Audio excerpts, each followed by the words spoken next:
जब बहू ने खा ली हंसने वाली दवा। किशनगढ़ गांव में कीर्ति अपने बेटे दिवाकर और बहू अंशु के साथ रहा करती थी। तीनों बहुत ही हंसी खुशी अपना जीवन व्यतीत कर रहे होते हैं। अरे बहू, आज खाना मैं बना देती हूँ। नहीं माँ जी, आप क्यों तकलीफ कर रही हैं? आप आराम कीजिए, खाना मैं ही बनाऊंगी। कितनी अच्छी बहू मिली है मुझे। भगवान ऐसी बहू सबको दे। सब कुछ ठीक चल रहा होता है कि एक दिन गलती से अंशु हंसने वाली दवा खा लेती है। बस उस दिन से सब कुछ बदल जाता है। अरे बहू, मेरे घुटनों में बहुत दर्द हो रहा है, जरा बाम तो दे दे। अरे बाम लगा कर क्या करोगी माँ जी? मैं पाँव दबा देती हूँ। अरे एक तो मुझे पाँव दर्द हो रहा है, ऊपर से तुम हंस रही हो। आई एम सॉरी माँ जी। अरे फिर से हंस रही है, जा तू मेरे कमरे से, मुझे तुझसे बात नहीं करनी। हे भगवान, ये क्या हो गया? अब माँ जी क्या सोचेगी? 2 दिन बाद कीर्ति घर में किटी पार्टी रखती है। उसकी सभी सहेलियां घर आने वाली होती हैं। अरे बहू, मेरी कुछ सहेलियां आज दोपहर को घर आने वाली है। आज कुछ खाने में अच्छा सा बनाना। सहेलियां? क्यों? मेरी सहेलियां नहीं हो सकती क्या? तुम फिर से हंस रही हो? नहीं माँ जी, मैं हंस नहीं रही हूँ। अरे फिर से हंस रही हो और बोल रही हो कि हंस नहीं रही। नहीं माँ जी, मैं तो तुम जाओ मेरे सामने से और किचन का काम कर लो, जाओ। दोपहर को कीर्ति की सभी दोस्त खाने पर आ जाती हैं। अरे वाह, घर तो बहुत सुंदर सजाया है कीर्ति। अरे मैंने कहा, ये सब तो मेरी बहू का कमाल है। अरे वाह, बड़ी गुनी है तुम्हारी बहू तो। हाँ हाँ, खाना भी अच्छा बनाया है। हाँ, बहुत ही गुनी है। तो हमको नहीं मिलवाओगी क्या, या छुपा कर रखोगी अपनी हीरे जैसी बहू को? अरे नहीं नहीं, अभी बुलाती हूँ। अंशु, ओ अंशु, बहू रानी। अंशु बाहर आती है। जी माँ जी। बहू, ये सब मेरी सहेलियां हैं, मिलो सबसे।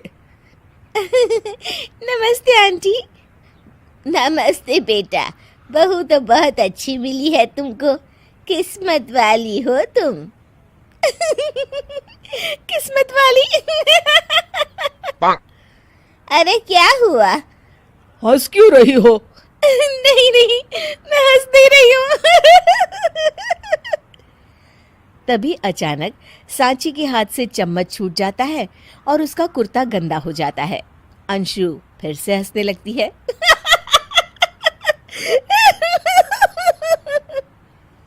इधर सब सहेलियां गुस्सा होकर चली जाती हैं।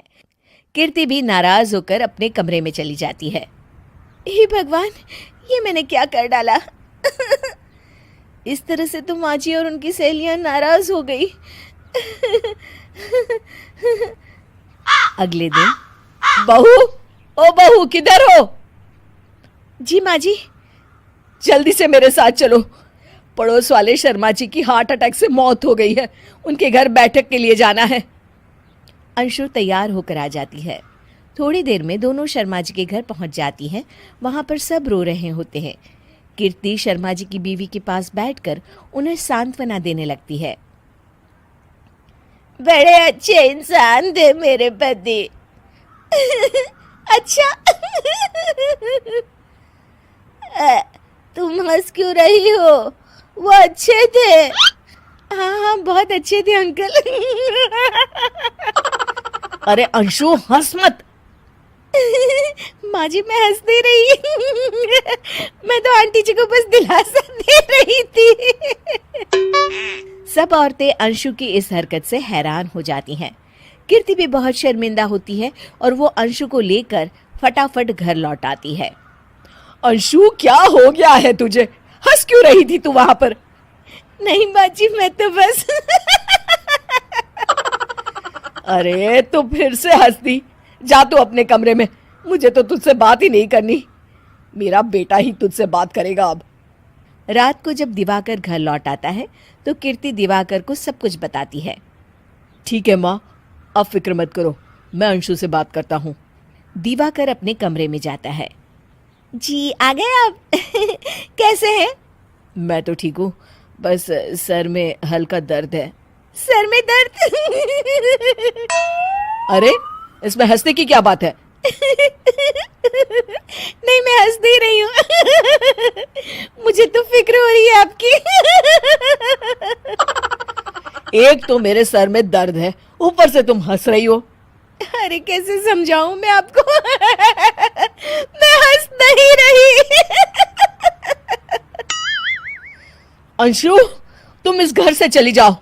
माँ ने मुझे बताया जो भी तुमने शर्मा आंटी के घर किया, और किटी पार्टी में भी। नहीं जी, मैं ऐसे नहीं हूँ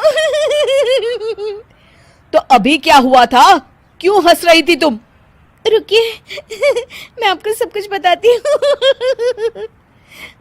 हूँ आपको सब कुछ। अंशु डायरी में लिखकर दिवाकर को पढ़ने देती है। कुछ दिनों पहले मैंने गलती से हंसने वाली दवा पी ली थी, जिसकी वजह से ये सब हो रहा है।